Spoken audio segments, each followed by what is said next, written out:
మంగళవారం మంచిది కాదు అని ఒక కుక్కని కన్విన్స్ చేయలేం. శ్రావణ శుక్రవారం రోజు స్నానం చేస్తే స్వర్గానికి వెళ్తావు అని ఒక కోతికి నచ్చ చెప్పలేం. ప్రపంచంలో ఏ జంతువు ఫిక్షనల్ స్టోరీస్ నమ్మవు, నిజాన్ని నమ్ముతాయి.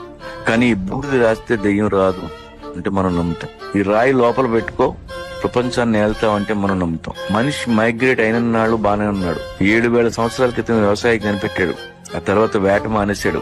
ఇంటి చుట్టూ పంట, చేతిలో కంచం, పని తగ్గింది. అక్కడి నుంచి అన్ని దరిద్రాలు చుట్టుకున్నాయి. తర్వాత దేవుడు పుట్టాడు, మతం పుట్టింది, బిలీఫ్ సిస్టమ్స్ తయారయ్యాయి.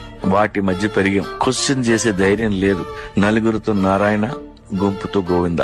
ఇప్పటికీ మైగ్రేషన్ లో ఉన్న అన్ని జంతువులు నిజంలో బతుకుతాయి. మైగ్రేషన్ ఆగిపోయిన మనం అబద్ధంలో బతుకుతున్నాం. ఫ్రీగా ప్లేట్ లోకి అన్నం వచ్చిన రోజులు ఇలాగే ఉంటాం. కానీ వేటగాడు ఎప్పుడు అలర్ట్ గా ఉంటాడు. మీ వేట ఆపొద్దు, మీ ఊళ్ళో ఉండొద్దు, కడుపు నిండిన వాడి పక్కలో అసలు కూర్చోదు.